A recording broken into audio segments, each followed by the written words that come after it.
Alors, bonsoir tout le monde. Bienvenue à cette réunion ordinaire et publique du Conseil municipal en ce 24 janvier.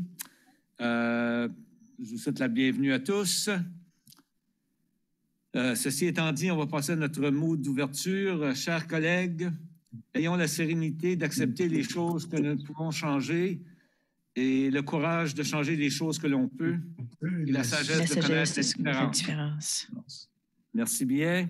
Alors, j'appelle la réunion à l'ordre et nous avons un quorum, Monsieur le greffier, et est-ce qu'il y a des déclarations de conflit d'intérêts? On n'a pas rien reçu. Oui. Oui, pour la présentation 7.2. L'item 7.2, alors il y aura de la paperasse à faire là-dessus, si ce n'est pas déjà fait. On l'installera dans une salle d'attente. OK. Et on va vous sortir de la réunion puis vous placer dans une salle d'attente au 7.2. C'est bien ça? Oui, merci. Merci. Rien d'autre d'aucune part? Alors, on va passer tout de suite à l'adoption de l'ordre du jour. Proposition qu'on accepte l'ordre du jour proposé par la conseillère Turgeon-Roy, appuyée par la conseillère Boudreau sur la question. Aucune question. Alors, ceux qui sont en faveur de la résolution, signifiez-le par un oui. Oui. L'avis contraire par un non.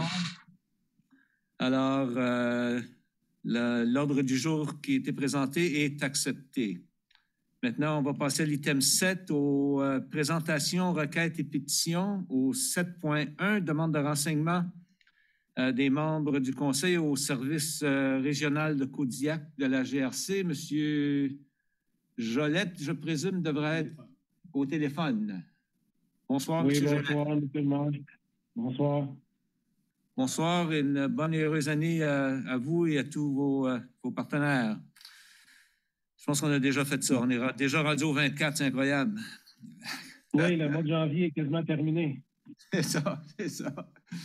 Alors, est-ce que vous avez quelque chose pour nous? Et dans le sens inverse, est-ce que les membres du Conseil, vous avez quelque chose, ou quelques demandes ou commentaires pour la GRC, pour M. Jolette? Mais pendant que s'il y a quelqu'un qui veut y penser, moi, juste quelques petites idèmes. Juste pour vous dire qu'évidemment, en ce moment, vu qu'on était dans la phase 3, on continue à être le plus présent possible dans les communautés, être visible. On veut démontrer qu'on est là, puis qu'on va continuer à le faire, puis s'attaquer aux problèmes de circulation routière, les lieux où ils sont plus problématiques.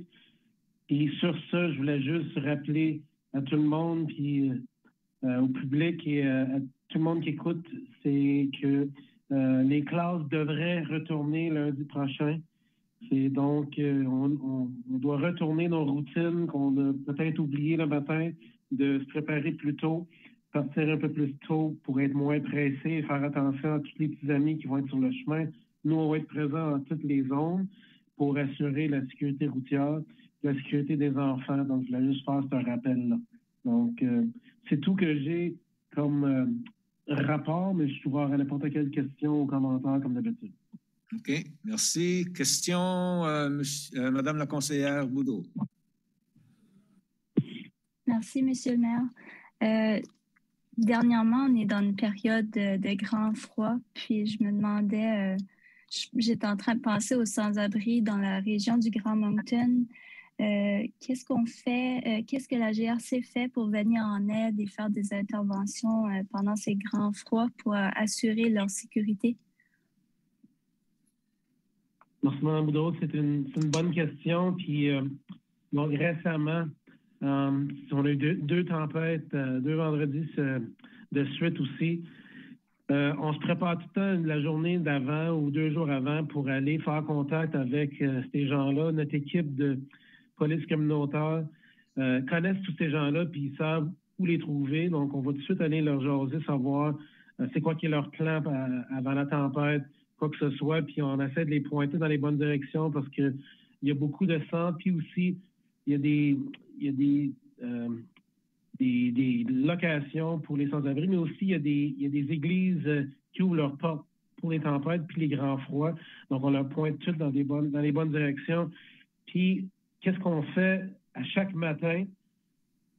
J'ai 2 policiers sur la section de police communautaire. Leur première affaire, leur premier boulot le matin, c'est d'aller vérifier dans tous les coins du centre-ville, puis aller faire connecter avec ces gens-là, juste pour assurer s'ils vont bien, parce que c'est évident, nous, des fois, on trouve que c'est froid dans notre salon quand il fait 70 ou 72 Fahrenheit, mais il y a des gens qui dorment dehors quand il fait moins 40. Donc, c'est une de nos priorités le matin. On a 3 employés à la GRC Acadia qui font que ça, faire des événements communautaires, puis des connexions dans la communauté. Donc, c'est important pour nous. Puis aussi, évidemment, il y a d'autres services qui sont disponibles dans Grand Moncton. Donc, la population, elle a juste grandi dans les dernières années, puis on est vraiment concentré là-dessus pour assurer la sécurité. Merci. Merci, Mme Moudreau. Monsieur Thibodeau. Merci, M. le maire. M. Jolette, ce que je veux dire va être peut-être un peu redondant, là, vous l'avez entendu à plusieurs reprises, mais depuis que le chemin Bourque a été refait, les citoyens se plaignent constamment que la vitesse est trop grande sur cette rue-là. On me dit que c'est parfois 70, 80, 90 km/h environ. Alors, j'espère qu'on demande que vous patrouillez de temps en temps, que vous soyez vu dans ce coin-là pour ralentir les gens. C'est tout, M. le maire. Merci. Merci bien. Bien reçu, M. Thibodeau. Merci. OK, il y avait une main de levée, mais elle est partie. Alors, s'il n'y a pas d'autres questions, encore une fois, merci pour votre travail, merci pour votre implication et à une prochaine fois. Merci, Monsieur le maire. Au revoir. Alors maintenant, nous en sommes au 7.3, la présentation sur le code de l'arbre et question de la participation publique. Monsieur Richard. La présentation publique pour le plan d'aménagement municipal avant une présentation, monsieur le maire, 7.2. On a un petit peu 7.2.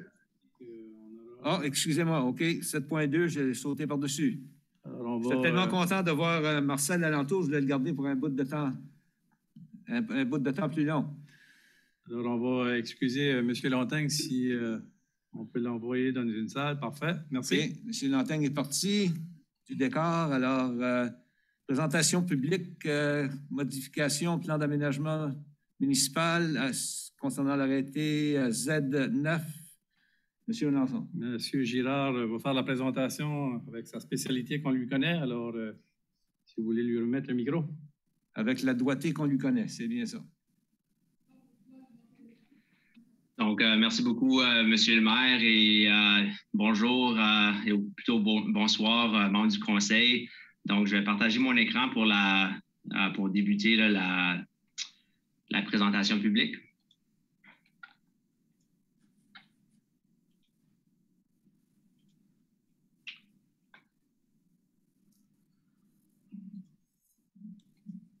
Donc, vous voyez mon écran?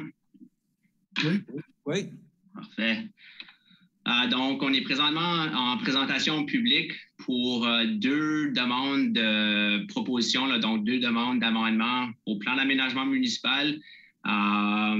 Donc, on se réfère aux arrêtés Z9 2017-6 et aussi l'arrêté Z9 2017-7.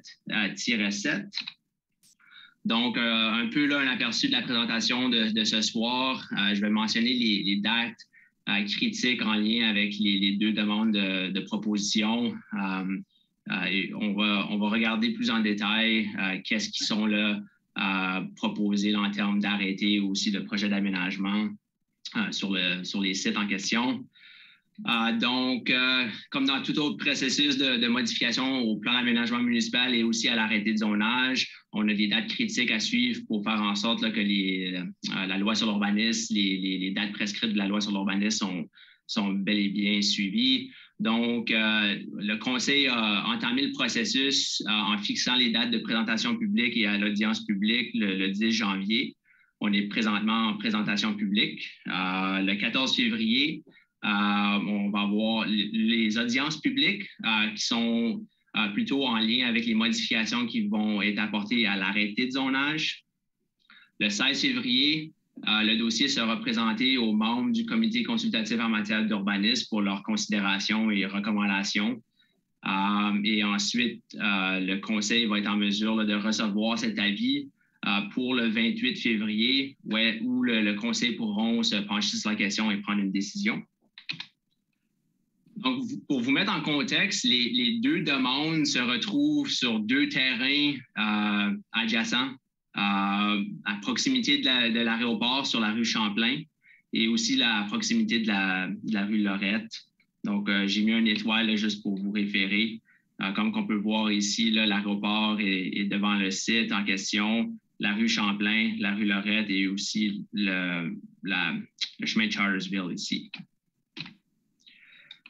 Donc, vous avez devant vous deux cartes, deux annexes là, pour se référer aux deux arrêtés en question. Le premier à gauche se réfère à une demande de modification pour passer d'une aire d'affectation communautaire à commerciale.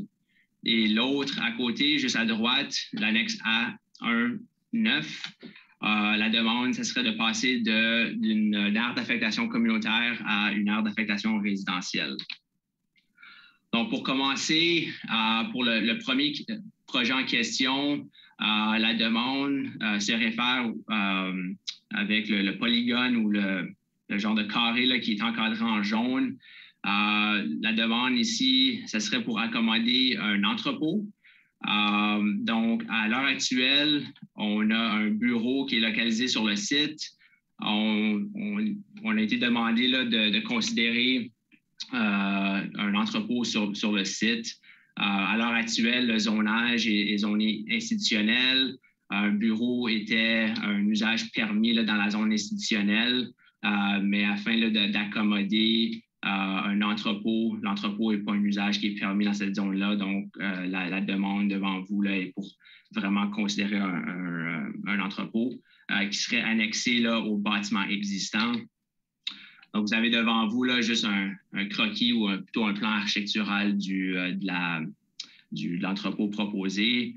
On a ici là, une image du bureau existant. L'entrepôt sera environ de 1600 pieds carrés ou 150 mètres carrés. Mais encore là, une recommandation là, qui viendrait du personnel, ce n'est pas nécessairement encore une recommandation là, du CCU, mais ce serait d'assurer qu'il n'y aurait aucune aire d'entreposage de localiser à l'extérieur des bâtiments proposés. Donc, on voudrait qu'une condition spécifique là, soit imposée, là, que toute aire d'entreposage se fasse à l'intérieur du bâtiment là, qui serait proposé. La deuxième demande qui se retrouve sur le site juste au sud là, du site en question qu'on vient juste de faire un survol, ce serait l'aménagement d'une habitation multifamiliale. Donc ici, comme je l'avais indiqué dans mon rapport, c'est un peu un site ou une demande qui a un peu d'historique de rattacher à la demande. Donc, ça avait été un site qui avait été, une demande qui avait été débattue lors de l'adoption du nouvel arrêté de zonage Z10-2021, où est-ce que le personnel avait recommandé de complètement retirer l'usage d'une habitation multifamiliale à l'intérieur d'une zone institutionnelle. Et donc, le conseil à l'époque avait décidé de plutôt laisser l'usage à titre d'usage permis à l'intérieur d'une zone institutionnelle, mais de l'encadrer sous l'article 59 de la loi sur l'urbanisme, où est-ce que s'il y aurait une proposition que le conseil pourrait se pencher sur la question en imposant des conditions. Donc, nous, à l'intérieur de cette demande-là, on a décidé de l'amener plutôt vers une zone R3, mais tous les détails de cette demande-là pourra être examinés à l'audience publique en termes de modification à l'arrêté de zonage. Mais à l'heure actuelle, la proposition devant vous, c'est pour l'aménagement d'une habitation multifamiliale de 52 logements. Le bâtiment aurait 4 étages de hauteur. Il y aurait 96 espaces de stationnement de proposés sur le site. Et puis, il y aurait une entrée là, spécifique pour accéder à l'habitation multifamiliale à partir de la rue Champlain. Donc, un élément que j'avais soulevé dans mon rapport il y a quelques semaines que le conseil aurait reçu, c'était la question par rapport au montant de bruit qui serait généré ou qui est actuellement généré par l'aéroport. L'aéroport du Grand Moncton, on fait un plan maître, on fait des études sur le son. Il y a aussi des recommandations formelles qui sortent directement de Transport Canada. Et comme vous pouvez voir ici, le site est localisé à l'intérieur de la zone de son. J'ai le texte ici en anglais parce que le plan maître de l'aéroport est juste en anglais, là. Mais le site semble être localisé à l'intérieur du noise exposure de NEF 30. Et puis, les projections demeurent la même chose, là, où est-ce que le site serait quand même très proche de cette ligne de son-là. Donc, ici, j'ai géoréférencé là, le plan maître avec les propriétés. Et comme vous pouvez voir, la ligne rouge se réfère au Noise Exposure 2038 et puis la ligne jaune se réfère au Noise Exposure 2017. Donc, comme vous pouvez voir, le bâtiment est localisé très proche de cet endroit-là. Et puis, à l'intérieur d'une zone NEF 30, Transport Canada ne recommande pas d'aménagement d'habitation, que ce soit au niveau unifamilial, semi-détaché, multifamilial. Il ne le recommande pas l'aménagement à l'intérieur de cette zone-là. Donc, comme vous pouvez voir, il y a un certain niveau d'ambiguïté à voir. Est-ce que le site est localisé à l'intérieur ou à l'extérieur de cette zone-là? Donc, c'est pour la raison qu'on avait demandé aux requérants de fournir une étude sur le son plus spécifique au site pour nous guider comme personnel et aussi comme conseil pour prendre une bonne décision éclaircie, de fournir une étude plus spécifique au site. Donc, ça serait notre recommandation là, d'avoir cette étude-là avant qu'une décision soit prise. Afin là, vraiment de déterminer est-ce que l'habitation multifamiliale serait localisée à l'intérieur ou à l'extérieur de cette zone-là. Donc, ici, j'explique un peu qu'est-ce qu'on rechercherait en termes d'études pour vraiment avoir une meilleure aperçu de l'ampleur ou des choses à considérer par rapport au son. Donc, ici, c'est vraiment une étude sonore spécifique au site pour vraiment voir c'est quoi les impacts sonores de l'aéroport et aussi s'il y aurait des mesures d'atténuation à considérer si jamais que le conseil déciderait quand même d'aller d'avant avec de recommander à l'intérieur de la zone NEF. On peut quand même considérer des mesures d'atténuation de son sur le bâtiment. Donc, c'est quelque chose qui pourrait être envisagé. C'est quelque chose que Transport Canada aussi mentionne comme dans leurs recommandations. Donc, ici, aujourd'hui, on recherche quand même une directive du conseil avant de poursuivre quand même plus loin avec le processus de soit, si le conseil désire d'imposer l'étude sonore maintenant aux requérants afin d'avoir toutes les informations par rapport aux impacts sur le bruit là, sur le site. Ou la deuxième option, ça serait d'attendre à la fin du processus de rezonage et puis de l'imposer comme condition. Donc, à ce point-ci, le personnel, on se sent plus confortable que si on aurait cette information-là avant de poursuivre avec une prise de décision. Le deuxième enjeu qu'on trouve quand même assez important là, par rapport à la demande, c'est la question de l'église existante sur le site. Donc, comme que je l'avais indiqué dans mon rapport, l'église serait démolie pour accommoder le projet d'aménagement. Et aussi, j'ai communiqué avec ma collègue Pauline pour voir en termes de politique du patrimoine, qu'est-ce qui serait la meilleure pratique là, afin d'au moins considérer, pas nécessairement de préserver le bâtiment, mais de voir, y a-t-il une opportunité de au moins noter, avoir prendre des photos, etc. du site là, avant de procéder avec la démolition du bâtiment. Donc, les recommandations là, qui avaient été soulevées par le service tel quel, là, ça serait que donner une opportunité aux propriétaires d'autoriser le personnel de la municipalité là, pour de placer une enseigne commémorative sur le terrain de l'église. Mais aussi, là, avant la démolition de l'église, les propriétaires du terrain devraient donner une autorisation au personnel de la ville et experts conseils pour visiter l'église afin de déterminer s'il y a des éléments spécifiques qui devraient être préservés. Et aussi, donner aussi l'opportunité aux gens d'aller au moins prendre des photos avant que l'église soit démolie.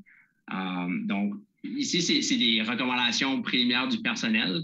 Ça ne représente pas encore la vie du CCU. Donc, ça conclut les deux présentations publiques là, en lien avec les deux projets d'arrêté proposés. Donc, encore là, il est à noter qu'étant donné qu'on fait mention d'un arrêté qui modifie le plan municipal, donc les gens ont 30 jours à partir d'aujourd'hui de soumettre leurs lettres, leurs commentaires au bureau du greffier. On a les coordonnées devant vous là, pour considération si les gens veulent envoyer une correspondance là, en termes de commentaires ou objections au projet d'arrêté. Donc, ceci conclut les deux présentations publiques. Juste aussi à noter que le requérant est disponible pour répondre à certaines questions, si jamais il y a certaines questions qui sont dirigées directement au requérant. Donc, je suis disponible à répondre à vos questions.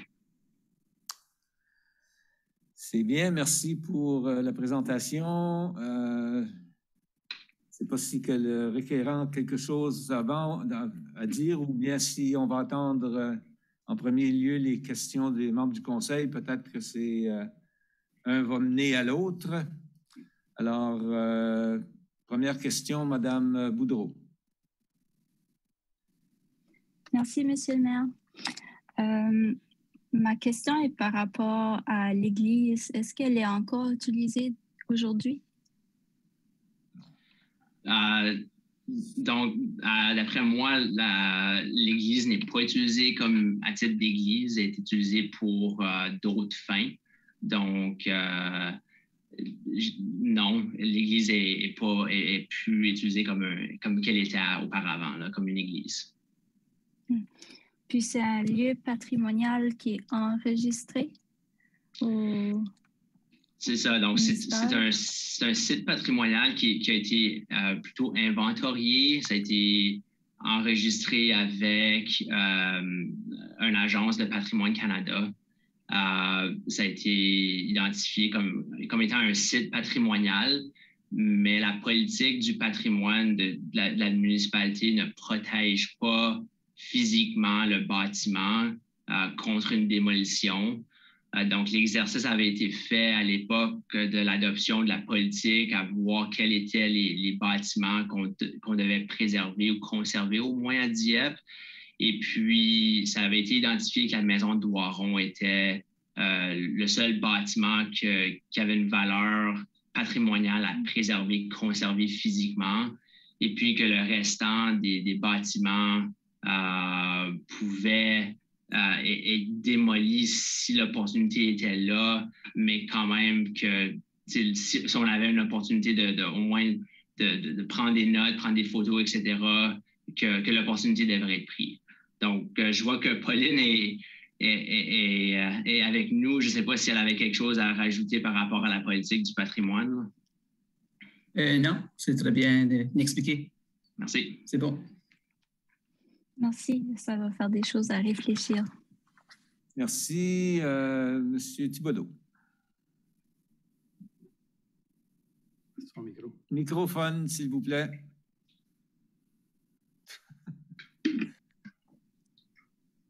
Est-ce que vous entendez? Oui. OK.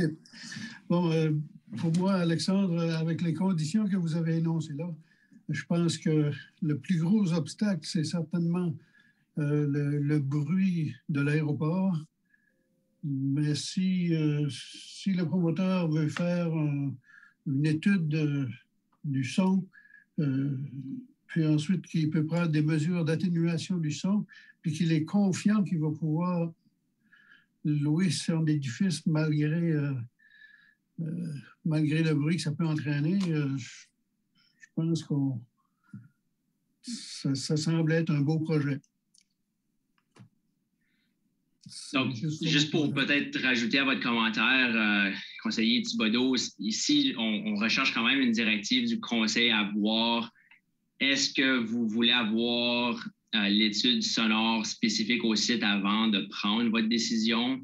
Il n'y a pas de décision qui est prise aujourd'hui, mais dans les dates qui étaient prescrites là, dans mon échéancier, est-ce que vous voulez recevoir une étude sonore spécifique au site avant votre prise de décision ou est-ce que vous voulez attendre après que vous avez pris une décision pour que vous l'imposez comme condition?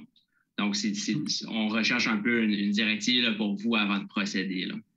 D'accord. Dans ce cas-là, moi, je pense que c'est sage de demander l'étude avant qu'on prenne une décision parce qu'on pourrait être pris avec des plaintes par la suite. Alors, ce serait bien d'avoir cette étude-là d'avance. OK. Merci, Madame la conseillère Leboutier.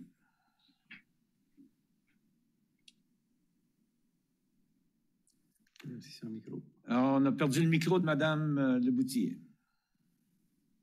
Excusez-moi. Merci, Monsieur le maire. J'avais deux questions concernant le projet comme tel. Ça a l'air bien du sens pour le point de vue sonore. Je pense qu'à la fin de la journée, c'est vraiment vous qui êtes les experts. D'un point de vue de recommandation aussi, de le faire avant, à quel état, c'est sûr que ça prend combien de temps une telle étude comme ça? Est-ce qu'on a l'expertise? On parle-tu des mois et des mois? Ça fait que c'est vraiment dépendamment du temps qui va être requis, qui va aussi dicter. C'est comme... Mais ça étant dit, ma question, quand je regarde, moi, Google Earth comme tel, au début, j'avais de la misère à me placer, mais là, je vois l'église là, qui est à la droite du plan. Ça fait que cette église-là, même si elle n'est pas sur le terrain, elle va être abolie, c'est ça? Donc, je vais juste remettre le plan de site à l'écran pour vous mettre en contexte. C'est ça.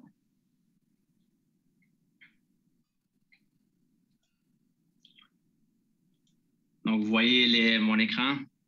Oui. Donc, l'église se retrouve juste ici. Donc, vous voyez mon curseur? Oui. Donc, c'est ça. Donc, l'église se retrouve juste ici. Donc, l'église serait techniquement démolie pour donner place à l'aménagement du stationnement puis de l'entrée au site pour accéder en arrière. Donc, je vais juste mettre cette diapo ici. L'église là, se retrouve vraiment là, comme ici. Ça fait que la maison, elle est sur la map, la maison se trouve à la gauche, mais sur Google Earth, elle se trouve à l'opposé. C'est ça qui me met en conflit, puis qui m'amène à la question suivante. Dans le projet comme tel, est-ce que nous allons identifier aussi, il va y avoir 4 étages, mais ça semble très près d'en arrière, il y a un bloc, appartement, Et puis, il y a des maisons qui sont tout près. Est-ce que ça, c'est un défi pour ce projet-là? On a certainement noté les utilisations du sol avoisinant. Donc, je vais juste remettre la présentation à l'écran. Donc, qu'est-ce qui se retrouve sur ce côté ici? Donc, ce serait comme sur le côté est du site. On y retrouve une maison à l'heure actuelle, mais c'est une maison qui a un zonage commercial. Donc, dans l'arrêté de zonage, on a quand même une vision pour le secteur de devenir plutôt un corridor commercial. Donc, il y aurait probablement dans le futur une demande de permis d'aménagement de construction pour peut-être un réaménagement pour accommoder un commerce. Sur le côté où est-ce que c'est illustré en noir, mais c'est là où est-ce qu'il y a le bureau puis l'entrepôt qui est proposé. Le bureau est existant, l'entrepôt va être ici. Ici, où est-ce qu'il y a mon curseur, qui serait localisé au sud du site, on a un foyer de soins. Donc, le foyer de soins, malgré le fait que je crois qu'il y a juste un étage, on ne voit pas nécessairement de nuisance en particulier là, par rapport à la distance du bâtiment aux lignes de propriété. Donc, on ne voit pas nécessairement de nuisance ici. Puis, on voit quand même qu'il y a un retrait assez prononcé ici, là, intéressant là, pour minimiser les nuisances pour les maisons qui seraient localisées là, sur le côté là, de la Lorette. Donc, en termes de distance du bâtiment proposé aux lignes de propriété, on est confortable à ce niveau-là.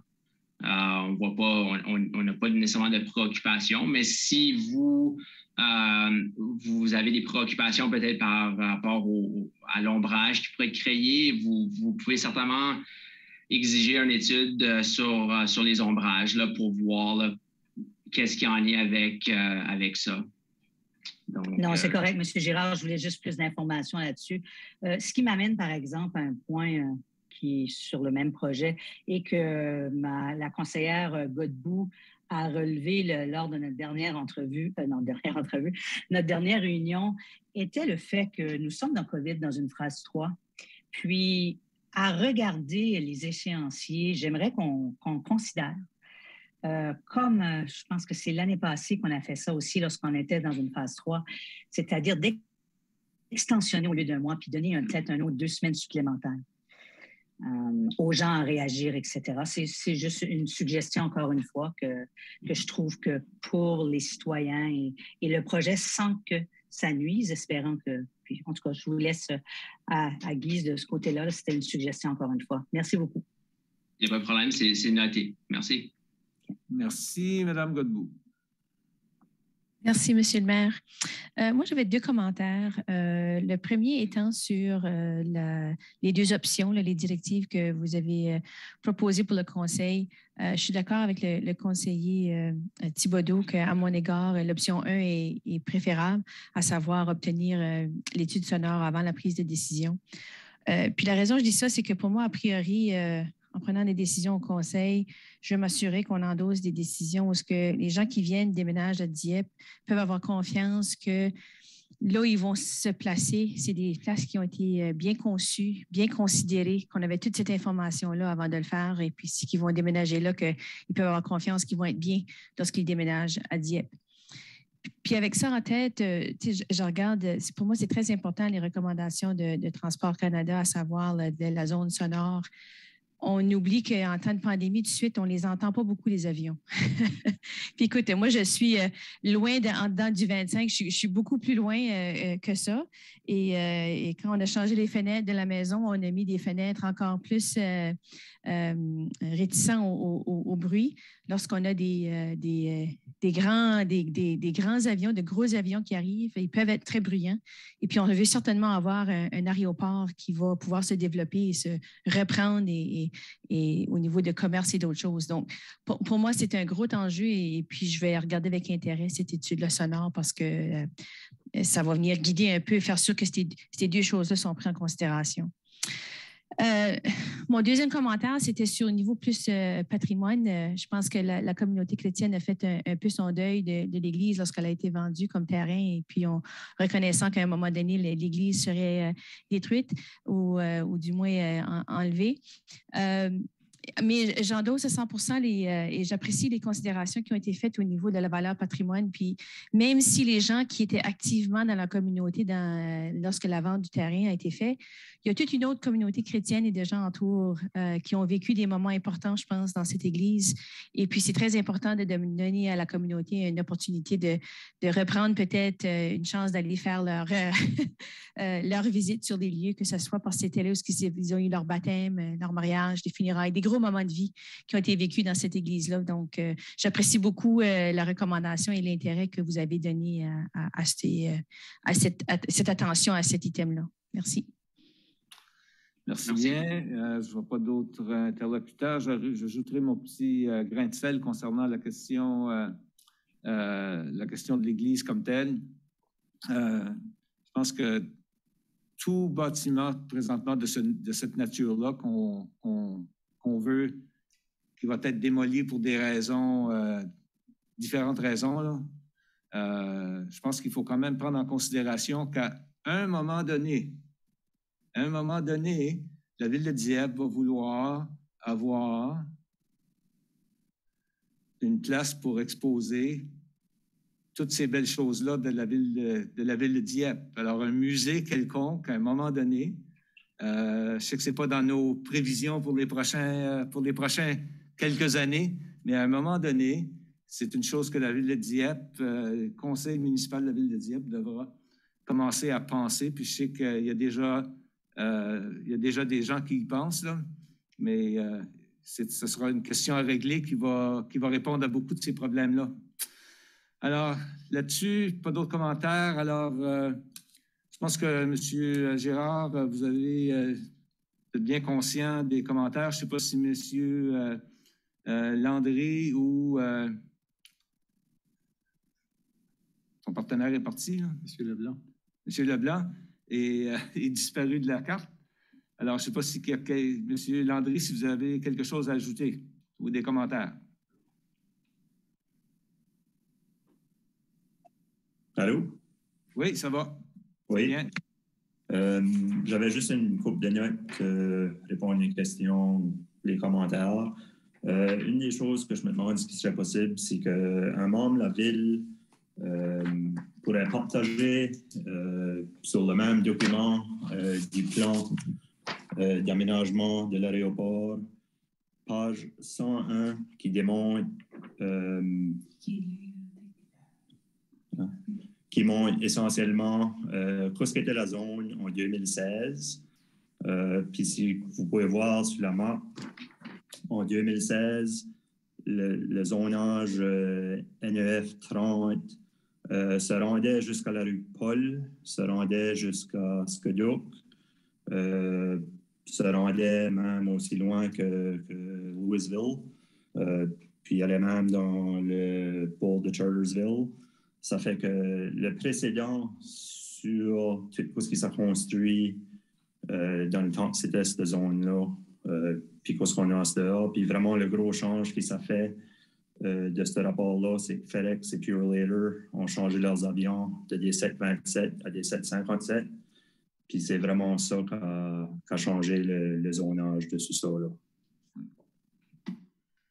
Merci. Je peux vous assurer que je suis très conscient de la direction des avions parce que je demeure sur la rue Chartersville, puis je suis direct dans la ligne à 4 heures le matin quand les gros freighters rentrent en ville. Alors, mais il faut dire que quand on s'est établi là,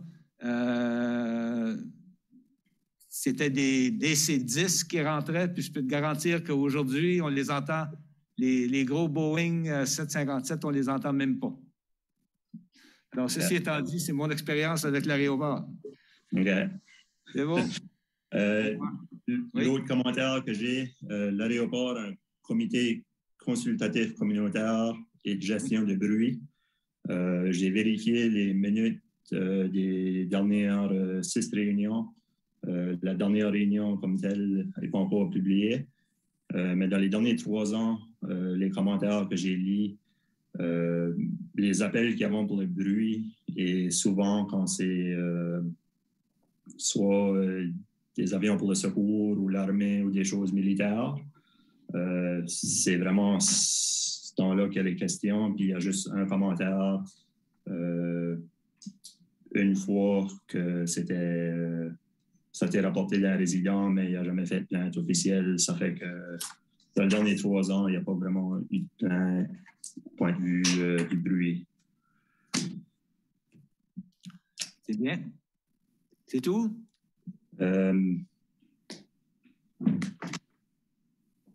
pense que oui, puis juste rapport à ce que Mme Godbout a dit, je suis ouvert à ouvrir les portes au public. Je suis conscient les gros moments de vie qu'on a eu lieu à l'Église, puis je pense que la communauté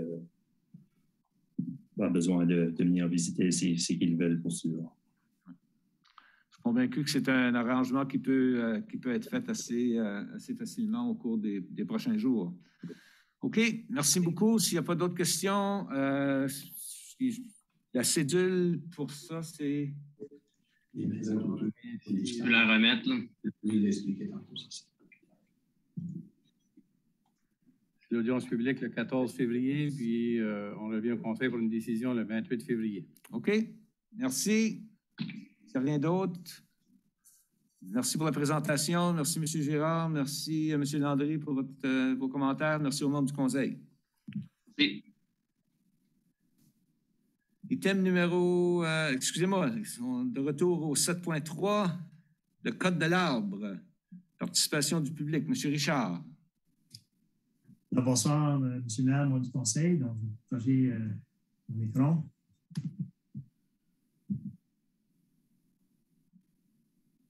Donc, la présentation des prochaines minutes, ça a principalement pour but de rappeler à la communauté et de rappeler au Conseil municipal que nous avons actuellement un exercice de participation du public en cours via notre plateforme Dialogue Dieppe. Le sujet porte sur la foresterie urbaine à Dieppe. On sait tous qu'avec les changements climatiques, la croissance et le développement de la municipalité, que la ville de Dieppe cherche à se doter de mécanismes, d'outils afin de protéger et de faire grandir notre forêt urbaine. Donc, on cherche la rétroaction de la communauté avant d'aller prendre des décisions de ce côté-là. Pour y arriver, on a fait appel à des consultants et des experts dans la matière. Bruno Chicoine, notre consultant et ingénieur forestier que vous avez rencontré, qui a présenté au Conseil lors de la réunion publique du 18 octobre dernier, vient appuyer avec notre membre du personnel, notre technologue en foresterie urbaine, Justin Poirier, et évidemment André Frenette, au niveau du directeur de planification et développement, qui suivent le dossier. Donc, sur le sujet du Code de l'arbre, ce qu'on demande aux gens avant d'aller participer, on invite les gens d'aller consulter le petit feuillet de 3 pages qui décrit les propositions de notre consultant. Donc, pour mieux comprendre, d'aller faire la lecture de ce document-là. Pour les gens qui ne seraient peut-être pas habitués à faire la lecture ou qui n'aiment pas faire la lecture, on les invite également d'aller visionner la présentation comme telle du consultant du 18 octobre dernier. Donc, il se retrouve sur notre site web, sur notre site YouTube. Donc, c'est disponible aux gens également. Donc, ça leur permettra de mieux comprendre le contexte de ce qui est proposé pour être en mesure de participer à l'exercice. Donc, comment participer? Mais c'est malheureusement juste en ligne qu'on peut participer, étant donné la pandémie et tout ça. Donc, via la plateforme du Dialogue Dieppe, en anglais et en français, on peut aller participer de cette façon-là et commenter. Donc, il y a 3 activités qui sont proposées à la communauté. En premier lieu, on propose un exercice de remue-ménage. Il y a des gens qui voyagent, il y a des gens qui ont vu d'autres choses dans le cadre de leur travail ailleurs. Puis des fois, c'est des initiatives ou des projets qui pourraient peut-être contextuellement être établis à Dieppe. On sait qu'on a déjà des initiatives dans cette veine-là. Par contre, on est toujours ouvert à d'autres idées. Donc, pour ce faire, on a l'opportunité de faire un genre de remue-ménage où les gens peuvent nous proposer des idées et les gens peuvent également aller là et donner leur avis, leur appui à certaines des initiatives qu'ils préfèrent. Deuxième manière, c'est qu'on a un court sondage de 10 questions, qui est un petit sondage rapide. Donc, c'est des questions à propos de la pertinence des propositions de notre consultant. Donc, on invite les gens à participer également au sondage. Et je dois dire que pour la question des idées, l'idée précédente, l'activité, quiconque dans la communauté peut participer à proposer des idées. On n'a pas besoin d'être inscrit à la plateforme. Comparativement à le sondage, par contre, il faut être inscrit à la plateforme pour aller participer. Et la troisième activité qu'on propose à la communauté, ce sont 2 forums de discussion en ligne.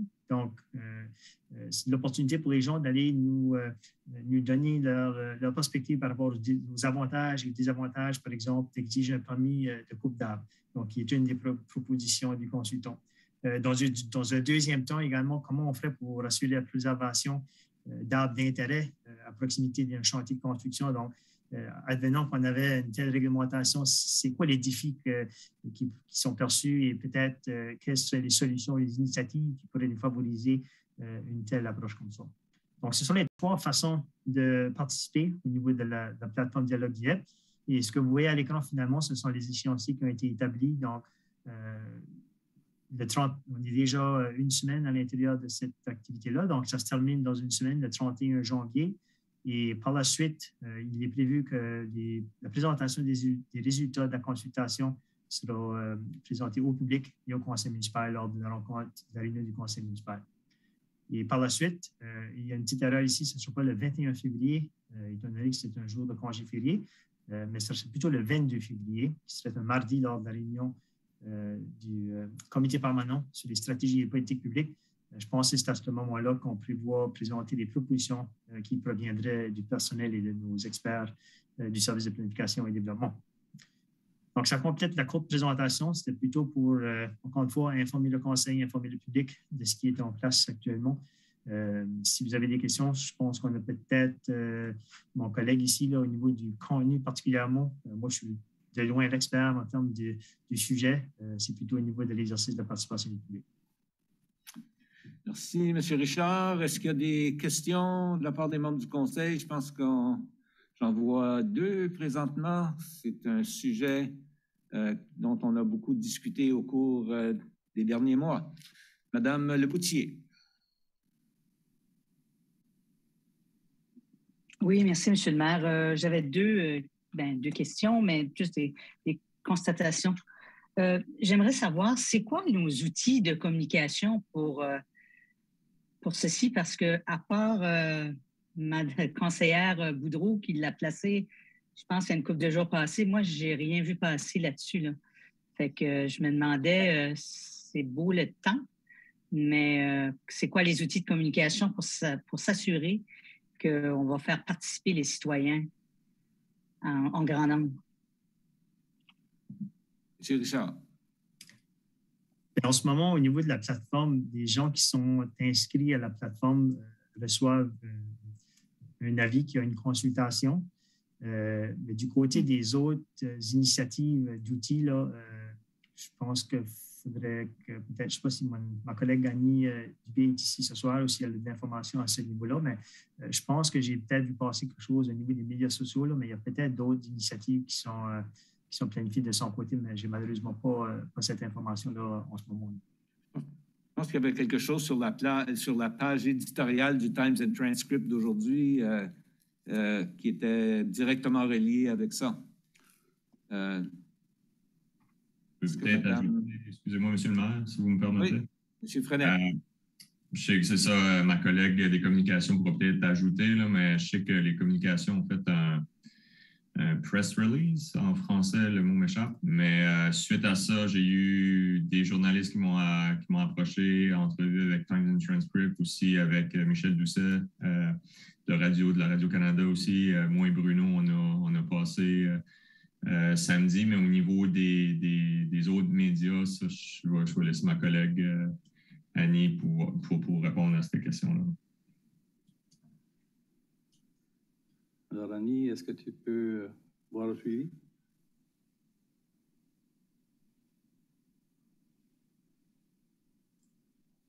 Bonsoir. Bonsoir. Donc, mes collègues ont donner toutes les informations au sujet des communications qui ont été faites à ce sujet-là. Donc, on a communiqué tout. On a contacté les différents médias. Ça a été dans nos médias sociaux aussi, communiqué de presse envoyé à notre liste d'envoi. Donc, ça résume ce qu'on a fait jusqu'à présent. Mais est-ce qu'on va le placer, ce serait bien qu'il soit placé sur notre nouvelle plateforme de la ville de Dieppe? Tu sais, étant donné que c'est pour moi, peut-être moins pour vous, là, c'est pas moi, certainement pas la spécialiste d'aller chercher le pouls quand je regarde ça du 17 au 31. Je trouve pas que ça devrait être une question de date. Je trouve que ça devrait toujours être un minimum de participants. Je sais pas si, tu sais, comme on ne sait pas, il va-tu avoir 10, 12, on devrait peut-être regarder, en tout cas, encore une fois, c'est une suggestion, là, parce que c'est quand même, on en a justement longuement discuté, il y a eu plusieurs débats, et puis on veut s'assurer d'avoir le pouls de nos citoyens là-dessus aussi. J'apprécierais beaucoup. Merci. Merci. Vous avez quelque chose à ajouter, Mme Duguay? Non? OK. Madame Godbout. Oui, merci. 2 commentaires. Moi, au niveau du calendrier, l'échéancier pour donner des commentaires, ça revient un peu au même commentaire qu'on a fait à l'autre présentation. C'est très court. 31 janvier, on est encore dans les mesures d'urgence. Je vous assure, notre population, surtout les jeunes familles, sont drôlement occupés à penser à d'autres choses présentement avec l'école à la maison. On n'a pas beaucoup de temps pour faire un questionnaire ou se même rêver de ce qu'on veut avoir de surplus autour de notre ville. Alors, pour moi, je trouve que ça va venir peut-être limiter, puis ça vous prive un peu du bénéfice d'idées et de contributions de nos citoyens, que je pense que, du moins, je pense qu'on a des citoyens qui veulent se prononcer sur cette question et ils veulent vous partager leurs commentaires là-dessus et leurs idées. Fait que, dans la mesure du possible, je pense qu'on se prive en se donnant des délais très courts. Mais je comprends, vous avez des échéanciers pour faire vos objectifs et driver le projet. Puis j'apprécie beaucoup l'enthousiasme puis l'énergie que vous avez mis dans le projet. Mais privez-vous pas du facteur temps quand vous l'avez besoin, surtout quand on est en situation de pandémie. Puis je pense que notre population est distraite présentement et le seront encore pour une autre semaine avant qu'on retourne. Ça, c'était mon premier commentaire. 2, je me demande quelle sorte de consultation qu'on fait ou quel droit de regard on donne un peu à nos futurs citoyens. Je pense la plateforme qu'on utilise tout de suite, c'est vraiment visé envers les citoyens qui sont ici. Mais vraiment, on la regarde à une politique, à une direction qu'on veut prendre vraiment pour aussi attirer d'autres personnes des mêmes pensées. Puis je me demande quelle sorte de consultation ou de choses qu'on pourrait faire et inclure dans vos analyses aux futurs citoyens.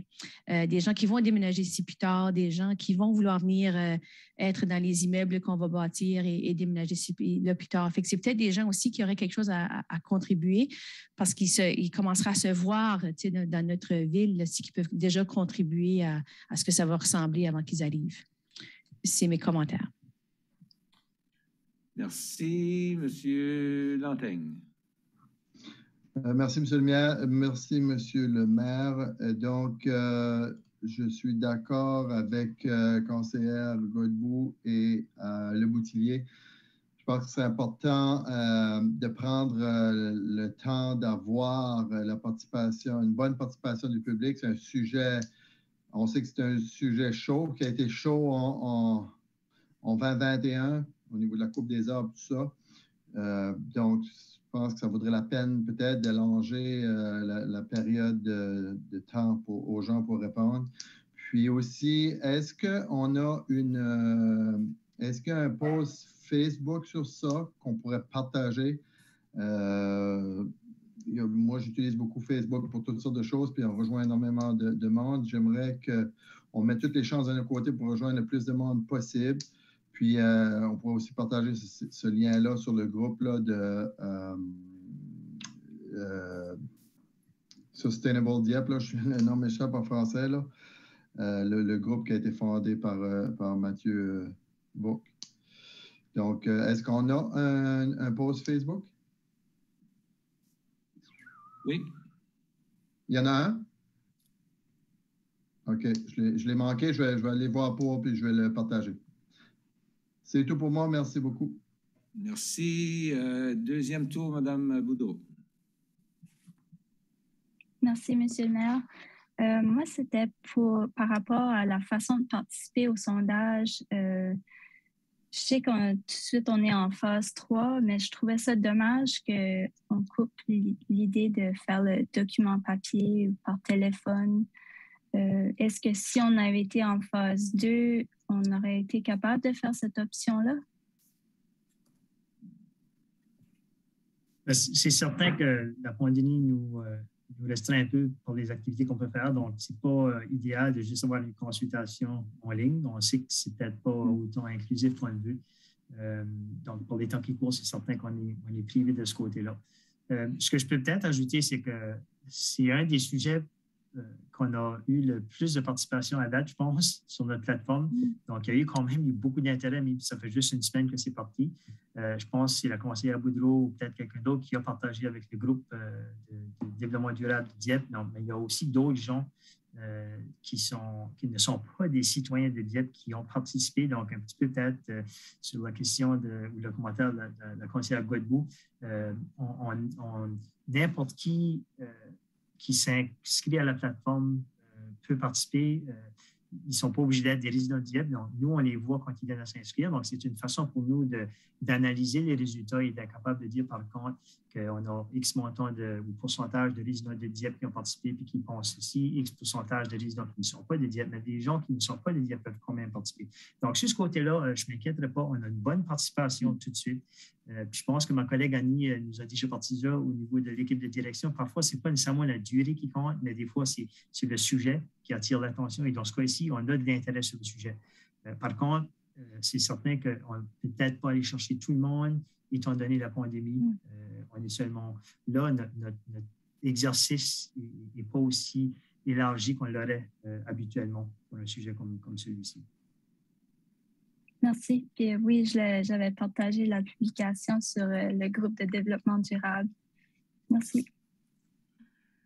Merci bien. S'il n'y a pas d'autres commentaires, je vous remercie pour la présentation et les commentaires qui ont été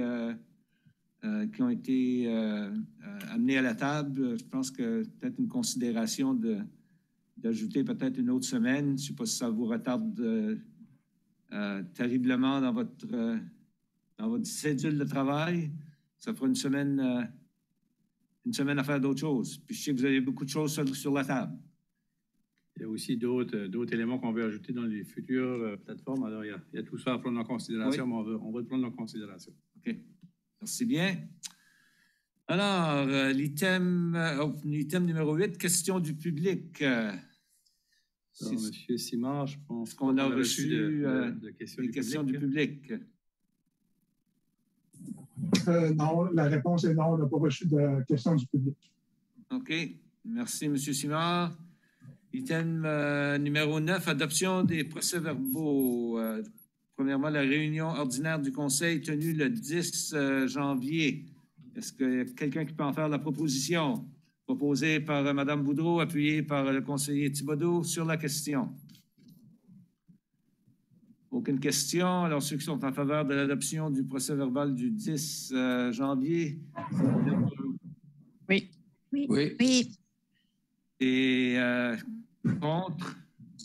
Personne. Alors, le procès-verbal du 10 janvier est accepté tel que présenté. Ça nous amène à l'item 10 pour les différents mémorandums sur les différents services.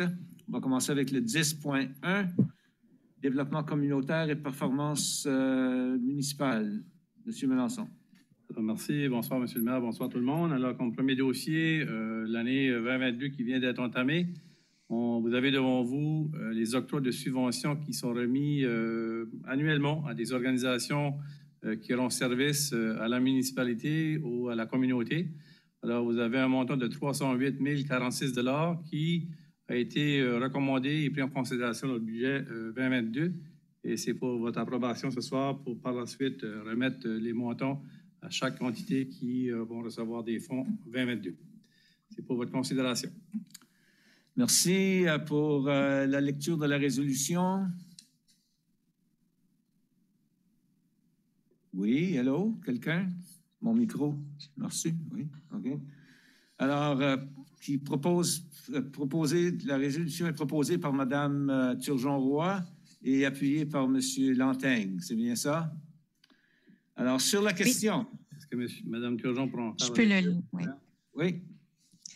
Merci. Que le Conseil autorise l'octroi des subventions pour l'année 2022 aux divers organismes figurant dans la liste annexée au mémorandum en date du 11 janvier 2022 et autorise en plus que la somme de ces subventions se chiffrant à 308 046, donc soit prélevée du compte numéro 1-2-20-28-2310, budget de fonctionnement général, subvention aux organismes. Je le propose, M. le maire. Alors, proposé par la conseillère Turgeon-Roy, appuyé par le conseiller Lantaigne. Sur la question, Madame Godbout. Merci. Dans le mémorandum, si je comprends bien, on a accepté les montants qui ont été présentés, ou on demande qu'on accepte les montants qui sont présentés. Et on a dans le budget exactement le même montant. Donc, il n'y a pas vraiment de flexibilité pour recevoir de nouveaux montants dans le cadre du budget existant. Il faudrait nécessairement aller proposer une modification au budget ou une augmentation, une dépense à l'extérieur du budget. Est-ce que j'ai bien compris ou est-ce qu'on a une marge de manœuvre bâti dans les prévisions pour des demandes qui pourraient se présenter au cours de l'année qu'on n'a pas eu la chance de considérer avant? Madame Cormier. Madame Cormier. Oui, bonsoir, membre du Conseil. Wow. Oui, dans les nouvelles... M'entendez-vous bien? Oui. Parfait. Dans les nouvelles demandes, le 9750 sont là pour les nouvelles demandes pour l'année 2022, justement. Que si on a des nouvelles demandes, on peut considérer avec ce montant-là. Ça répond à votre question. Oui, merci. Merci. Monsieur Thibodeau. Merci, M. le maire. Moi, j'ai quelques questions. La Fondation des Jeux de l'Acadie, on a donné 15 000 jusqu'au 31 décembre 2021. Puis après ça, il n'y a rien. Est-ce qu'on n'a pas reçu de demande? Alors, ici, l'engagement a été terminé, conclu. Alors, pour ce moment-ci, on prend le dossier clos. OK. Maintenant, le défilé du Père Noël, on a 2 000 pour 2022. Et dans le 2021, il y avait seulement 1 000 $. Est-ce que c'est parce que ça a été annulé qu'on n'a pas eu besoin de donner le 2 000 $? Madame Cormier. Pour quelle, je n'ai pas compris quelle subvention, pour quel groupe? Le défilé du Père Noël. Non, justement, c'est que le défilé du Père Noël, comme vous savez comme moi, n'a pas eu lieu l'année passée, donc il voulait faire... ouais, on l'a réduit à 1 000 $ parce qu'il voulait faire une soirée drive-thru. Okay. Puis ça fait qu'on a passé la moitié de la subvention. C'est beau. Puis le club d'âge d'or de Dieppe, on a une demande pour 2022 de 2 000 $, mais on n'a rien approuvé ou rien recommandé? Ou est-ce que ça vient juste d'arriver, cette demande-là? On n'a pas reçu leur demande pour 2022 encore. Donc, on l'a laissé dans le montant des nouvelles demandes pour 2022. Ah, c'était indiqué comme quoi il y avait une demande, mais il n'y avait pas de montant d'approuvé. On est en attente d'une demande. On est en attente d'une demande. C'est ça, c'est justement ça. On attend la demande. OK. Oui. C'est beau. C'est peut-être une chose à voir, c'est regarder le processus, parce que si les gens ne veulent pas d'argent, on peut la garder de la mettre ailleurs. C'est sûr.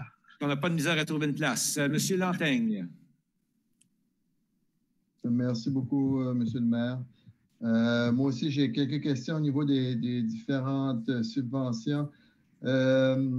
L'église Saint-Anselme 2005, c'est pour le stationnement. Sais-tu que la ville utilise le stationnement? Oui, on a fait un échange avec eux autres qui nous laissent utiliser le stationnement. Ça fait que l'hiver, on paye une partie du déblaiement pour le stationnement, pour que les gens peuvent stationner pour aller marcher sur les sentiers. OK, ça répond à ma question. Appui à un jeune ou groupe jeunesse 4005, ça, c'est-tu pour des demandes, s'il y a des demandes qui rentrent en cours de route pour des groupes ou des personnes qui ne sont pas identifiées dans le programme ici?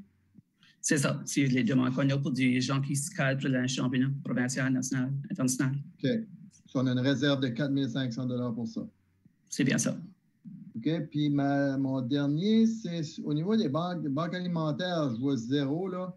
Est-ce qu'on donne un autre appui de quelque sorte aux banques alimentaires du Grand-Moncton puis de la région, comme le Food Depot et tout ça? Ou comme là, je vois rien là.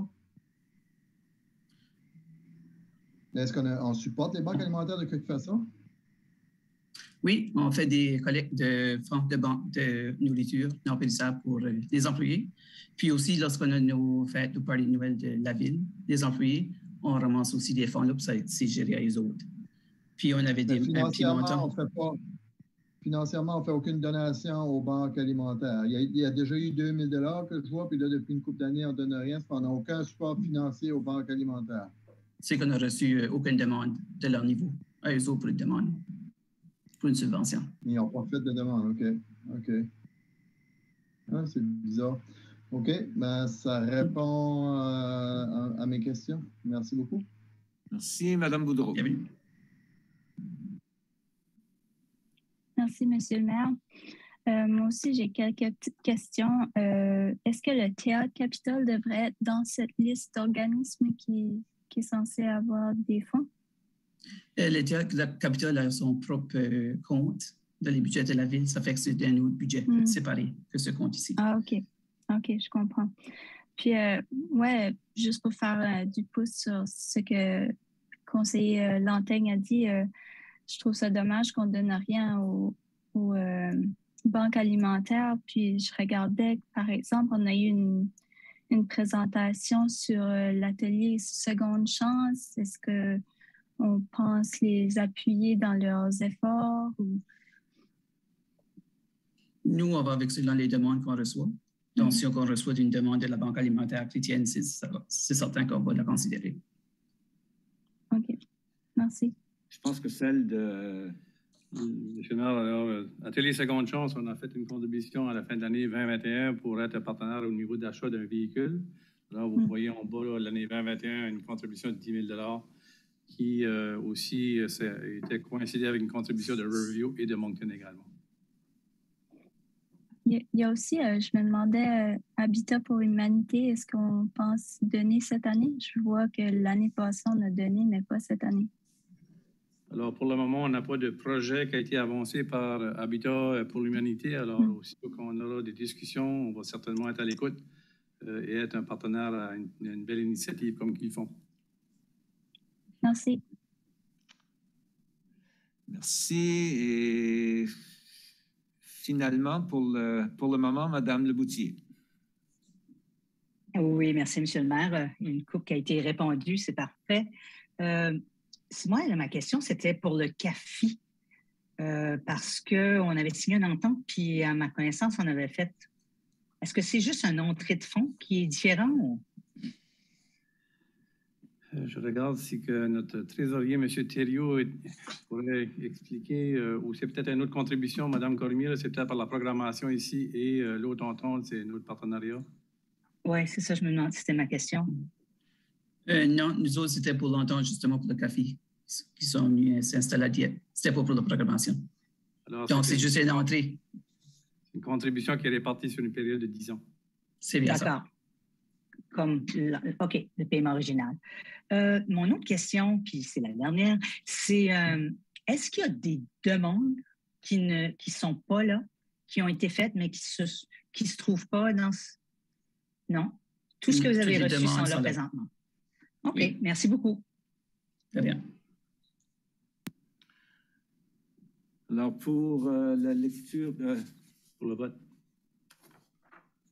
Je pense que la conseillère Turgeon-Roy a fait de la lecture, si je me rappelle bien. OK. Excusez-moi, c'était toutes les questions. Alors, voilà. Maintenant, pour la question qui tue. Ceux qui sont en faveur de la résolution, signifiez-le par un oui. Oui. Oui. Oui. Le contraire par un non. Alors, la résolution est adoptée telle que présentée. Maintenant, au service d'ingénierie, au 10.2.1. Alors, on est rendu maintenant au niveau du projet sur les logos 20 à la phase 3. Alors ici, c'est pour retenir les services de EXP Services Incorporés pour un montant de 65 000 $ pour voir à la planification et à la gestion de ce dossier. Les travaux principaux pour 2022 sont le réalignement des fils d'électricité qui sont sur la Champlain, qui vont être localisés souterrains, et également continuer l'aménagement du site de stationnement pour la phase 3, alors en 2022. Alors, c'est les principaux travaux qui vont avoir lieu cet été. Alors, pour la lecture de cette résolution, M. Thibodeau.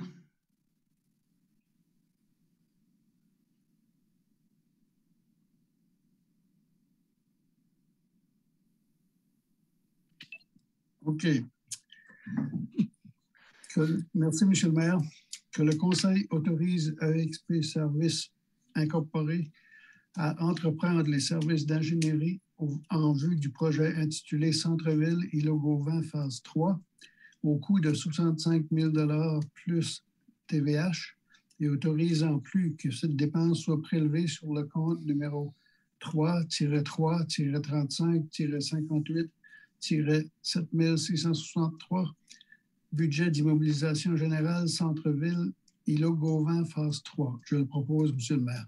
Alors, proposé par le conseiller Thibodeau, appuyé par le conseiller Brideau sur la question. Aucune question. Ceux qui sont en faveur de la résolution signifieraient par un oui. Oui. Ou de l'avis contraire. Alors, la résolution est adoptée à l'unanimité. Ça nous amène au 10.3, planification et développement, 10.3.1. Monsieur Melançon. Alors ici, dans le cadre d'une demande de faire une modification à certaines conditions à l'arrêté de zonage de Z836 sur un terrain longeant le boulevard Dieppe avec l'entité 725026 Nouveau-Brunswick. On est demandé de fixer une date d'audience publique pour le 28 février prochain à 19h ici même à l'Hôtel de Ville, ou selon les termes et conditions de la pandémie qui nous permettra de le faire. Mais on rend toujours la disponibilité aux gens d'intervenir par écrit ou virtuellement si le besoin se fait sentir. Et également qu'on demande un avis écrit au comité consultatif en matière d'urbanisme et du coup même on demande un prolongement de la date et de le faire le 28 mars prochain au niveau de cette audience. Alors, c'est pour permettre de fixer la date de l'audience publique, M. le maire. Merci bien pour la lecture de la résolution. M. Brideau.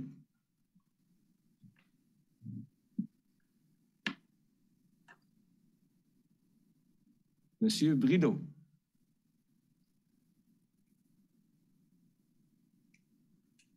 Et voilà. Hop, l'enlever. OK. Ah, ça marche. Juste activer le micro, monsieur le conseiller.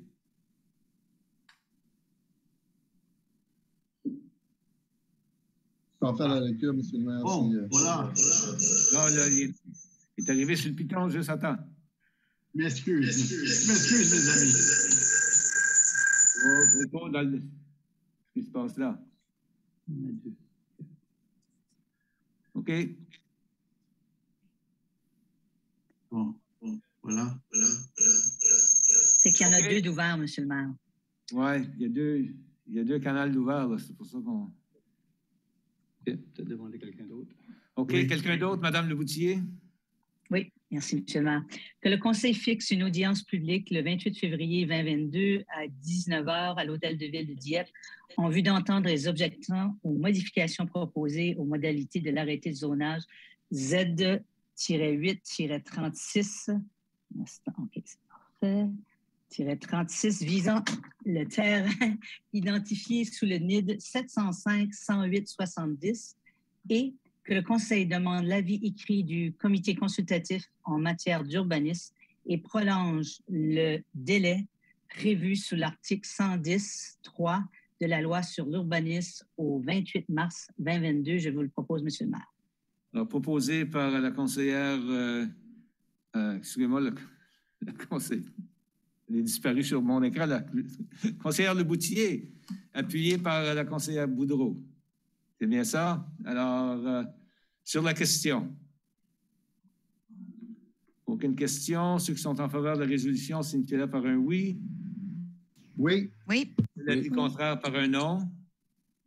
La résolution est adoptée telle que présentée. Ce qui nous amène au 10.3, excusez-moi, au 11. Non, 10.3.2, excusez-moi. Alors ici également, nous avons une demande pour pouvoir apporter une modification au plan d'aménagement municipal et à l'arrêté de zonage. Alors ici, on est demandé de fixer une date pour la présentation publique qui serait le 14 février 2022 et de fixer une audience publique le 14 mars 2022 à 19h également ici à l'Hôtel de Ville. Et on demande l'avis en matière d'urbanisme du comité consultatif le 28 mars 2022. Alors, c'est un terrain qui est situé sur la rue Gillespie et on est demandé de subdiviser le terrain pour permettre une construction de maisons unifamiliales. Alors, c'est pour fixer la date, les dates, je devrais dire, pour cette audience. Merci pour la lecture de cette résolution. Monsieur Lanteigne. Merci, Monsieur le maire.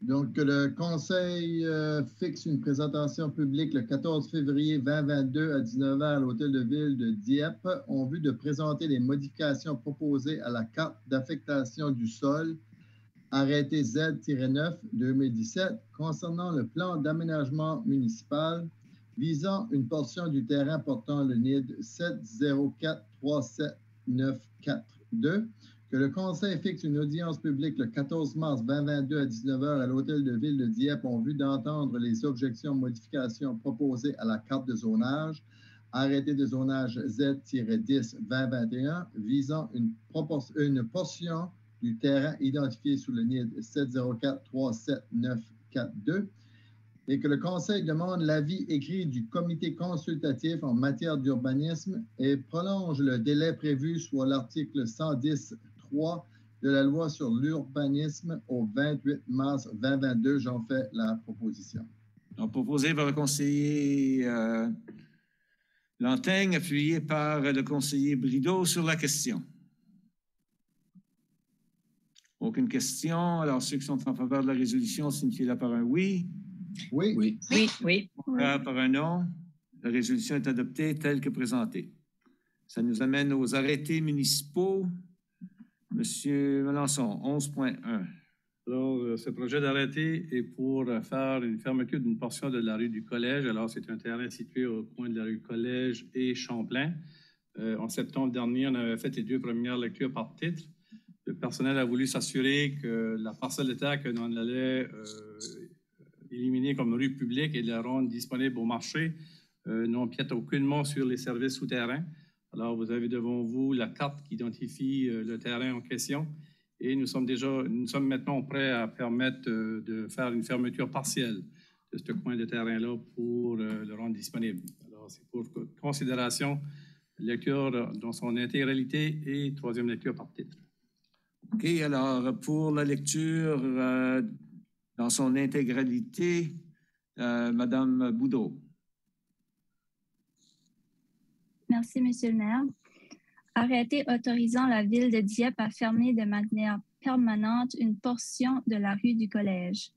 Le conseil municipal de la ville édicte, attendu l'article 10, entre parenthèses 1P2, de la loi sur la gouvernance locale, chapitre 18 des lois du Nouveau-Brunswick 2017, autorise le conseil municipal à prendre des arrêtés à des fins municipales concernant la fermeture et l'ouverture permanente et temporaire des chemins, des rues et des routes, attendu que la fermeture de la portion de la rue du Collège telle que démontrée à l'annexe A ci-jointe vise à favoriser le bien-être économique de la collectivité, À ces causes, il est résolu qu'à compter de la date d'adoption et d'édiction du présent arrêté, la portion de la rue publique mentionnée dans le présent arrêté et indiquée à l'annexe A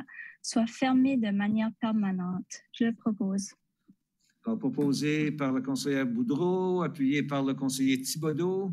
Sur la question. Aucune question. Alors, ceux qui sont en faveur de la résolution, signifiez-le par un oui. Oui. Oui. Oui. Avis contraire par un non. Alors, la résolution est adoptée. L'arrêté municipal, c'est-à-dire, oui, plutôt l'arrêté municipal C32 et ces changements sont acceptés en troisième lecture et nous allons... Dans son intégralité. Excusez-moi, dans son intégralité. Alors, maintenant, nous allons procéder avec la lecture par titre seulement. Encore une fois, Mme Boudreau, s'il vous plaît, par titre seulement. Merci, Monsieur le maire. Arrêté autorisant la ville de Dieppe à fermer de manière permanente une portion de la rue du Collège. Je le propose. Proposé par la conseillère Boudreau, appuyé par le conseiller Thibodeau.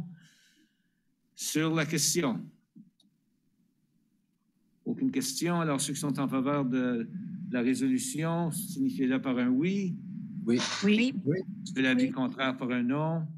Alors, la résolution concernant l'arrêté C32 est acceptée en troisième et dernière lecture.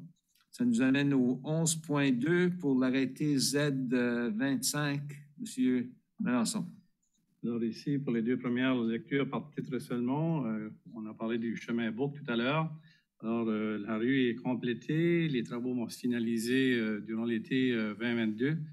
Alors, depuis déjà quelques années là, que les citoyens ont été contactés, rencontrés et présenté le projet, le mécanisme pour apporter les services au niveau des rues aux citoyens, c'est par des redevances d'usage. Alors, les citoyens sont demandés de couvrir 2/3 des coûts finaux du projet.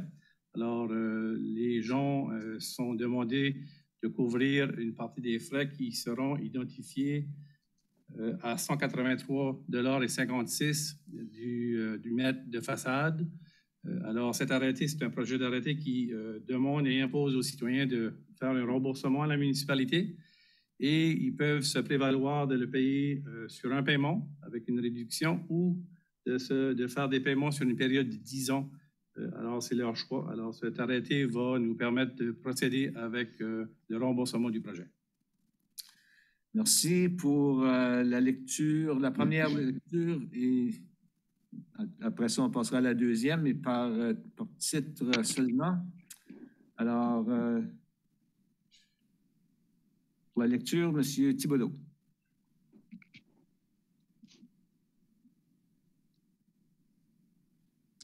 Merci, M. le maire.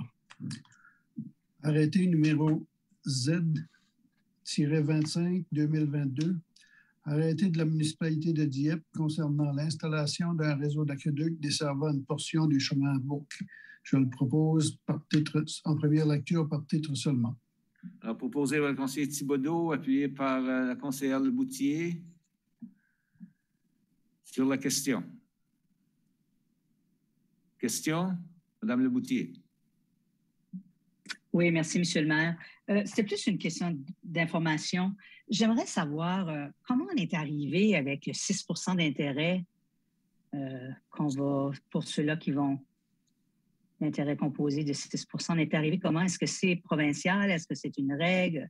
Comment on est arrivé à justifier ce 6 %-là? C'est une excellente question. Alors, je vais regarder si M. Thériault ou Mme Spencer aurait la réponse.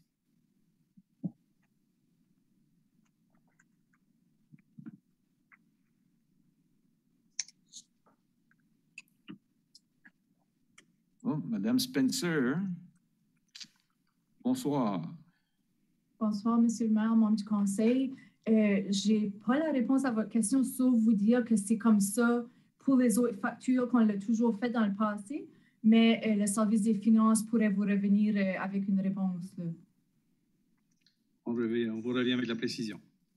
S'il vous plaît. Puis, de toute façon, il y a 4 autres lectures, ça fait que ça n'empêche pas ce soir. Merci beaucoup. Merci. Alors, Ça avait été proposé par le conseiller Thibodeau, appuyé par Mme Leboutillier. Est-ce qu'il y a d'autres questions? C'est pour ça que j'ai dit, y a-t-il d'autres questions? Monsieur Lantaigne. Oui, merci, Monsieur le maire. C'est une question à titre informatif là, pour moi-même, peut-être les autres qui sont nouveaux. Le projet ici, ça dit que c'est de la rue Desrosiers à la rue Melançon. Qu'est-ce qui vient de la rue Desrosiers à la Chartersville? Est-ce que c'est dans une phase 2 ou... Le réseau aqueduc était déjà installé, si je me rappelle bien, Mme Spencer. Alors, tout était en place au préalable et les gens ont payé à ce moment-là. Ah, OK, c'est déjà installé. Bon, excusez mon ignorance. Donc, ça va compléter la boucle. Mon autre question, ça dit que sur le raccordement au service, les gens ont l'obligation de se raccorder au service au plus tard le 31 juillet 2042. Donc, si je comprends bien, il n'y a aucune obligation de se raccorder au service avant 2042, ce qui veut dire que les gens peuvent rester avec ce qu'ils ont actuellement, leur système, leur pluie, si on veut. Puis, donc, est-ce que d'ici là, ils doivent payer des redevances ou ils n'ont rien payé avant qu'ils se connectent au système? Madame Spencer? Oui, donc merci pour la question. Donc, oui, les gens, aussitôt qui ont accès, d'après la loi, aussitôt qui ont accès aux services municipaux, ils doivent payer. Donc, ils payent les frais de façade et les frais d'eau et d'égout également. OK. Donc, mais ils n'ont pas l'obligation de se connecter tout de suite. Non, parce qu'on prend en considération que si quelqu'un, il y a quand même des coûts du côté des résidents pour pouvoir faire la connexion. Donc, on prend en considération que si jamais ils viennent de se creuser un nouveau puits, donc on leur donne 20 ans avant de pouvoir se connecter au système de la ville. Parce que le résident est responsable pour les coûts du chemin à la maison, c'est ça? C'est de la ligne de propriété. Donc, c'est l'emprise de la rue, oui, jusqu'à sa maison, c'est ça. De là, pourquoi on leur donne le répit jusqu'à 2042. OK, parfait, ça répond à ma question, puis ça m'éduque sur le sujet. Merci beaucoup. Merci. Est-ce qu'il y a d'autres questions? S'il n'y a pas d'autres questions, ceux qui sont en faveur de la résolution, signifiez-le par un oui. Oui. De l'avis contraire, par un non. Alors, l'arrêté Z26... On va avoir la deuxième lecture, M. le maire. Oui. Je veux dire qu'il a accepté en première lecture et que nous allons maintenant procéder à la deuxième lecture. M. Thibodeau. Merci, M. le maire. Arrêté Z25-2022, arrêté de la municipalité de Dieppe concernant l'installation d'un réseau d'aqueduc desservant une portion du chemin Bouc. Je le propose en deuxième lecture par titre seulement.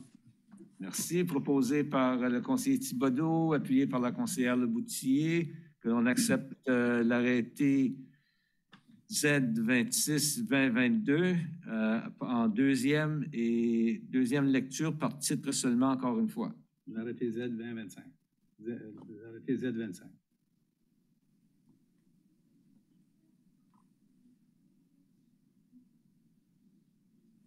Merci. L'arrêté Z25. Ceux qui sont en faveur de la résolution, signifient-le par un oui. Oui. Oui. De l'avis contraire, par un non. La résolution est adoptée telle que présentée. Prochaine arrêté Z26-2022. Monsieur Melançon. Alors ici, c'est exactement la même chose comme le chemin Bouc, mais ici, c'est pour la portion du chemin Melançon jusqu'aux limites municipales. Alors ici, les gens seront demandés de payer 275 $ par mètre de façade. Et les mêmes explications qu'auparavant sont rattachées à celui-ci également. Alors, une fois l'arrêté adopté, les gens sont demandés de payer soit sur un montant fixe ou sur une période de 10 ans. Merci pour la lecture de cette résolution. Vous êtes tous gênés, c'est pas croyable. Madame Turgeon-Voile. Donc, c'est arrêté de la municipalité de Dieppe concernant l'installation d'un réseau d'aqueduc et d'égouts sanitaires desservant une portion du chemin Melançon. Je propose, Monsieur le maire. En première lecture par titre seulement, proposé par la conseillère Turgeon-Roy, appuyée par le conseiller Brideau. Alors, sur la question. Aucune question. Ceux qui sont en faveur de la résolution, signifiez-le par un oui. Oui. De l'avis contraire par un non. Alors, l'arrêté Z26-2022 est accepté en première lecture par titre seulement. Et nous allons maintenant procéder avec la deuxième lecture, encore une fois, par titre seulement. Madame Turgeon-Roy. Merci, monsieur le maire. Donc, en deuxième lecture, arrêté de la municipalité de Dieppe concernant l'installation d'un réseau d'aqueduc et d'égouts sanitaires desservant une portion du chemin Melançon. Je le propose en deuxième lecture. Merci. Proposé en deuxième lecture par Mme Turgeon-Roy, appuyé par le conseiller Brideau sur la question. C'est pour une question, M. Lantaigne? Ou... Non, c'était pour approuver, c'est bon. Alors, s'il n'y a pas de questions, ceux qui sont en faveur, signifiez-le par un oui. Oui. L'avis contraire par un non. Alors, la résolution, excusez-moi, la résolution pour l'arrêté Z26-2022 est acceptée en deuxième lecture. OK, maintenant, item numéro 12, avis de motion. Aucun avis de motion qui a été soumise? Non.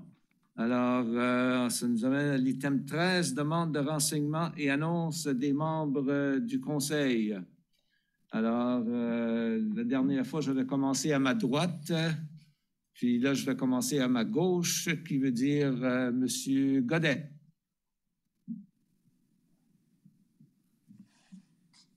Merci, M. le maire. J'ai seulement une chose que je voulais parler de. Il y a eu beaucoup de glace la semaine passée, puis je suis sûr qu'on a eu beaucoup d'appels. J'ai plusieurs appels là, pour les rues, pour le sable, puis ça. Je me demandais seulement le numéro que vous nous aviez donné là, pour donner aux citoyens pour appeler. Y a-t-il des heures téléphoniques où c'est ouvert d'une telle heure à une telle heure? Alors, le numéro, il y a une personne qui devrait répondre en soirée également et fin de semaine. Alors, ça devrait, si les gens ne répondent pas tout de suite, c'est de laisser un message et quelqu'un devrait faire le suivi. Oui, mais qu'est-ce que les heures?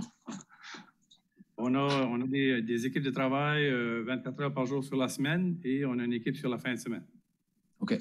Parce que j'ai eu un appel qui avait... Je les ai donné l'appel à téléphoner puis ils n'ont pas pu contacter. Moi, j'ai appelé puis j'ai pu parler à quelqu'un, mais je comprends qu'il y a beaucoup de monde qui peut appeler en même temps puis tu ne peux pas parler à 3 personnes en même temps. Puis il y a beaucoup de rues. Je voudrais savoir, ça c'est 24 heures sur la semaine.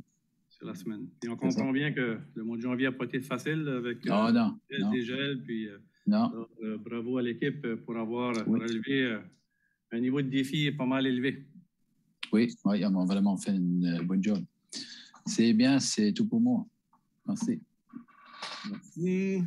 Madame Leboutillier. Merci, M. le maire. Je me demandais, je pense que je posais la question l'année passée, mais je ne pense pas que j'ai eu la réponse, mais on allait vérifier. C'était pour les trottoirs de nos villes, pour le sel qu'on met durant l'hiver. Est-ce que ça s'adapte ou c'est, je sais pas la terminologie, là, est-ce que c'est bon pour nos petits animaux, les humains, comparativement à sur le chemin? Est-ce que c'est écolo? Je devrais vous revenir, Mme Leboutillier, parce que je n'ai réellement pas la réponse. Et, OK. Puis si c'est non, bien, ça serait bien qu'on regarde peut-être pour les années futures, mais c'est sûr qu'il y a un coût, etc. Mais en même temps, c'est de ce côté-là que je voulais voir si on y avait pensé. Alors, c'est le sel sur les réseaux de sentiers, trottoirs. C'est bien ça, oui. Je vois que Mme Danfous peut-être, oui. Peut-être une réponse? J'aimerais juste ajouter que oui, puis je pense qu'il y a une balance de terre et de sel, justement, mais je vais vous amener plus de précision avec mon équipe. Merci beaucoup. Merci. J'aimerais avoir une mise à jour, si c'est possible, si peut-être c'est trop de bonheur, parce que j'ai vu que notre nouvel autobus est en ligne, elle travaille, fait que je me demandais comment ça allait. Monsieur Richard. Monsieur Richard. Oui, évidemment, notre minibus est en service depuis le 10 septembre et depuis la semaine dernière, on a le véhicule muni de couleurs qui ont été préparés par notre service de communication, notre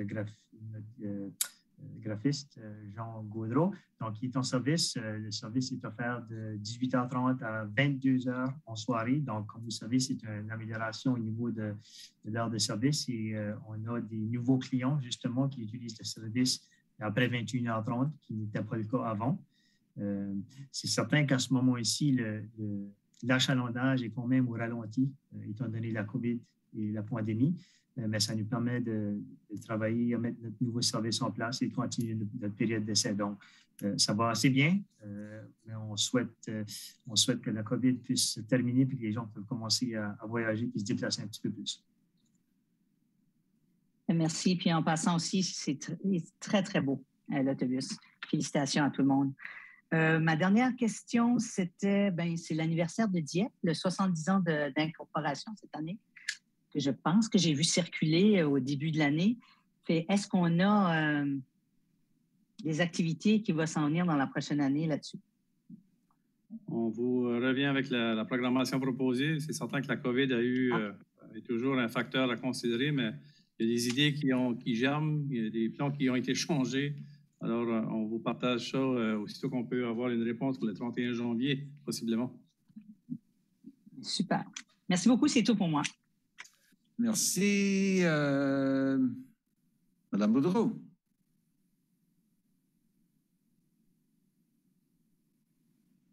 Merci, Monsieur le maire.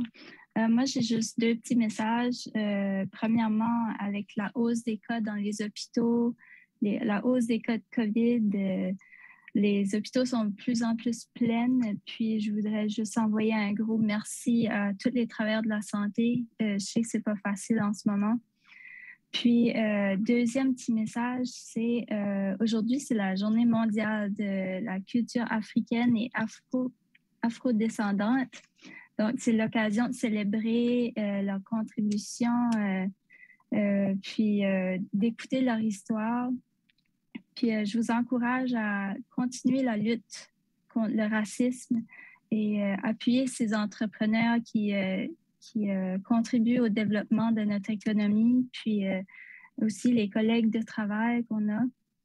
Il y a aussi le mois de février, c'est le mois de l'histoire des Noirs, le mois du patrimoine africain. Donc, je vous invite à participer dans les événements en ligne pour vous informer, écouter leurs témoignages. Merci. Merci, Mme Boudreau. Monsieur le conseiller Brideau. Bien, merci.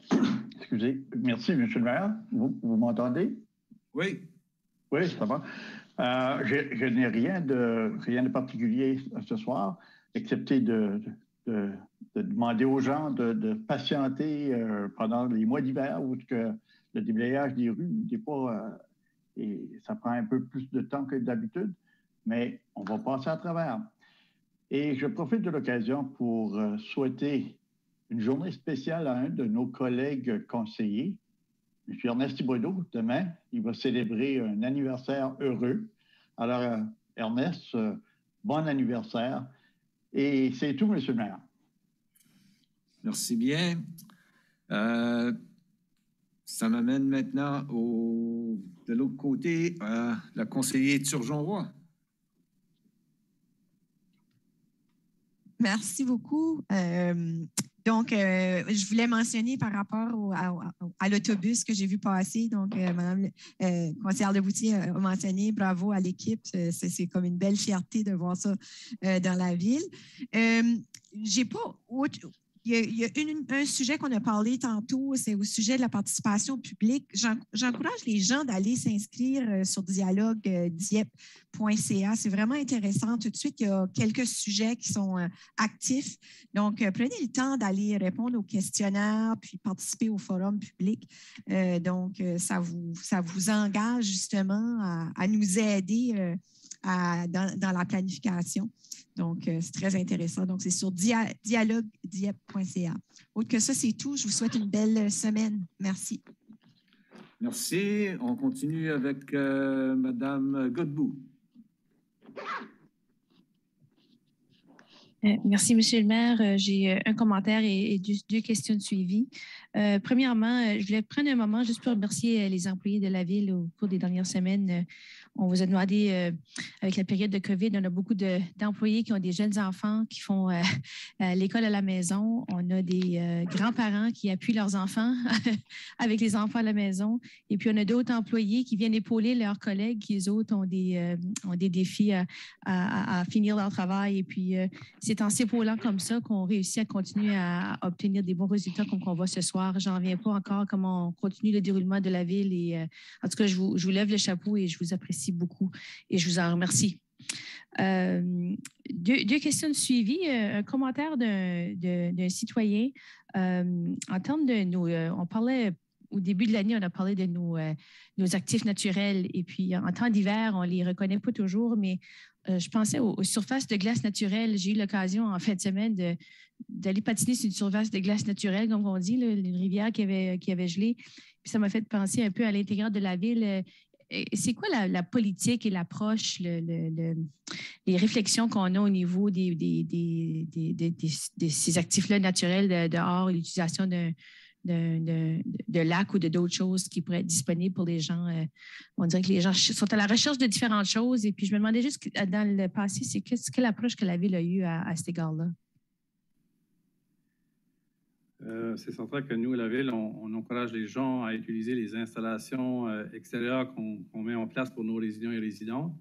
Alors, c'est une manière pour nous de s'assurer que c'est sécuritaire et qu'on a aussi un certain niveau de surveillance et d'entretien. Alors, on n'a pas de politique pour des endroits qui ne sont pas reconnus par la municipalité. Alors, c'est une question qu'on pourrait certainement se poser si c'est ça la volonté du Conseil.